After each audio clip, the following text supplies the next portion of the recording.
There's a bird that does exactly one thing. It does that thing better than we do anything. You could take it anywhere, box it, drive it 500 miles in a covered truck to a field it has never seen. And the moment you open the lid, it flies home. Not toward home. Home. One loft, one perch, one door. Nobody fully understands how, and we have tried.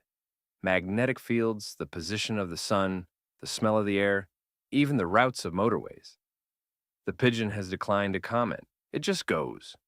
That's the entire animal. A heart, two wings, and a forwarding address. Hold on to that fact, because everything you're about to hear is built on top of it. When a creature does one thing perfectly, we don't leave it alone to enjoy it.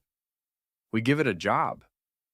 The first job we gave it was war, because a homing pigeon is a message that can't be jammed, intercepted, or reasoned with. October 1918, the Argonne forest. An American battalion is cut off, surrounded, and being shelled by its own artillery. The radios are gone, and the runners are dead. They're down to one last bird, a pigeon named Cher Ami. Cher Ami goes up through the gunfire, takes a wound, and keeps flying. Roughly 25 miles back to the loft. The shelling stops. Around 194 men walk out of that forest alive. France gave that bird the Croix de Guerre, an actual military decoration pinned on a pigeon. We keep it in the Smithsonian today, and this is not a one-off. Britain's Dickin Medal, the animal's Victoria Cross, has gone to pigeons 32 times. Dogs have 18, horses 3, and, presumably over some objection, there's one cat. The all-time scoreboard of animal bravery is pigeons in a landslide. Then the wars ended, but the birds didn't, and neither did the men who'd learned to depend on them. So we did the obvious thing. We started racing them. Here's how a pigeon race works, and it's stranger than you'd think. The birds are basketed and driven away in a truck, 60 kilometers for a sprint, up to 1,200 for the long hauls, then released together in one great clap of wings. And then the race immediately disappears, because every bird is flying to its own loft. Your bird finishes at your house, and your rival's bird finishes at his. Nobody sees the middle. There's no finish line, no stadium, no crowd, just a sky full of athletes, each running a private race home. Therefore, we score it the only way we can: velocity in yards per minute, distance over time. And because the moment there's a race, there's a man thinking about the result, every bird carries a rubber ring stamped with a secret number. The ring is logged into a sealed clock the owner can't open, and these days, it's an RFID chip. Notice what that says about us. The sport always trusted the bird completely. The tamper-proofing was for us. Now, a race decided by velocity becomes, one generation later, a race decided by breeding. And the man who saw what pigeon breeding really was happened to be Charles Darwin. On the Origin of Species, the book, does not open with finches. It opens with pigeon breeding. Darwin kept a loft of his own at his house in Kent. He joined 2 London pigeon clubs, one for gentlemen, one very much not. And he attended both, because on the subject of pigeons, class did not apply. Fanciers had been bending these birds into new shapes for centuries before we had a word for it. Darwin just wrote down what the hobby proved. And where breeding goes, bloodlines follow, and where bloodlines go, our money follows. November 2020, a Belgian auction house called Pipa. On the block is New Kim, a 2-year-old Belgian hen with a fine racing career behind her and a finer pedigree underneath it. 2 anonymous bidders take her to the wire under the pseudonyms Super Duper and Hitman. Grown adults, you understand, moving actual fortunes under the names of cartoon henchmen. In the final half hour alone, they add 280,000 euros. New Kim sells for 1.6 million euros, about $1.9 million for a pigeon. That breaks the record set only the year before by a cock named Armando. And here's the detail you should keep. New Kim was not bought to race. She was bought to breed. The most expensive bird on Earth was purchased so she would never have to go anywhere again. Of course, once your bird costs more than your house, somebody somewhere wants an edge. And in 2013, the Belgian Federation went looking for one. They collected about 20 samples from racing pigeons and anonymized them. Here's the first twist. Their own tests found nothing. So they shipped the droppings to a laboratory in South Africa, a lab whose regular day job is testing racehorses. Which means there was a morning when some of the finest equine forensic scientists on Earth arrived at work to a parcel of Belgian pigeon droppings.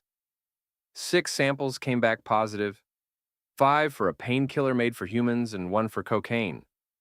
Somewhere in Belgium, a pigeon had done cocaine. And because the samples were anonymous, that's the whole story. 6 positives, 0 names, nobody punished. The test could prove that doping existed. It couldn't prove that anyone had doped. The sport nodded at the result and carried on. And so, if we're honest, did we? But a drug only makes a bird a little faster. And once we've made the prizes big enough, a little stops being enough. Shanghai, 2018.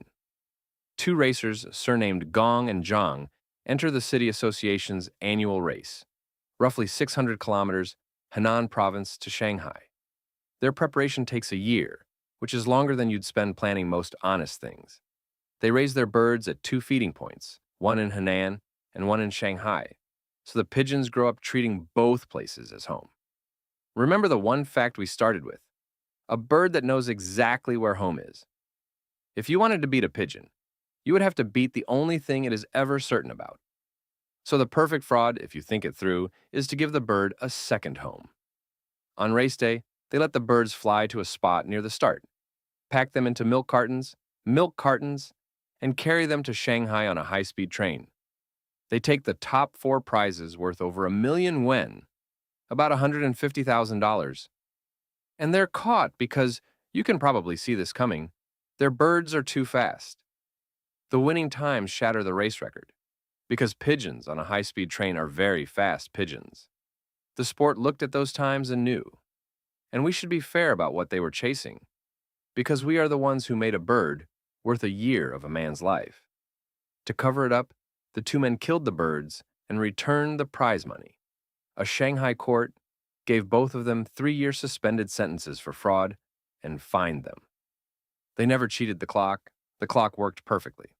They cheated the bird's definition of home, the one thing you would have sworn could not be faked. Which brings us to the joke sitting underneath all of it. The auctions, the pseudonyms, the forensics, the milk cartons.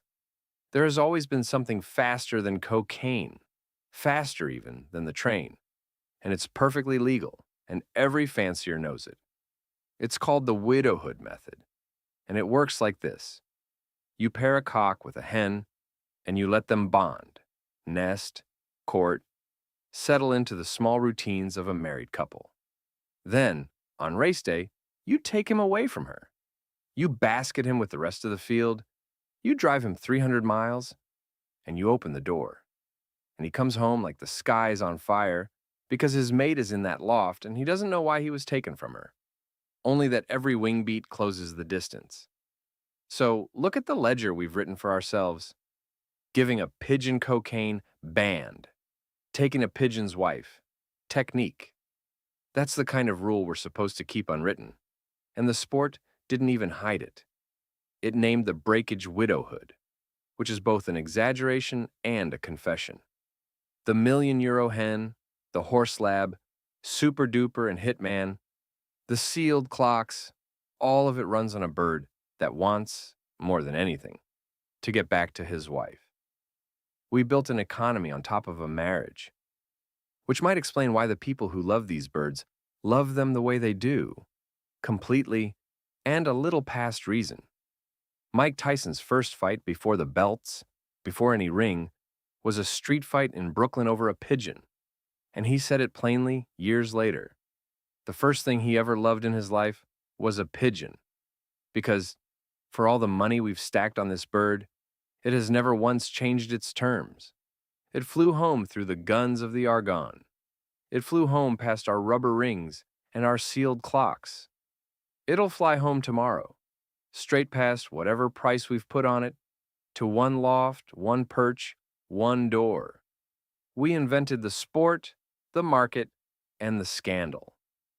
The bird only ever invented one move. It goes home. Honestly, it's a pretty good move. And it leaves us the fancier's job, which turns out to be the only job in the whole sport worth having, and one you already know how to do. Stand in your yard, watch your sky, and when the dot appears, when the one thing that always comes back to you, be glad.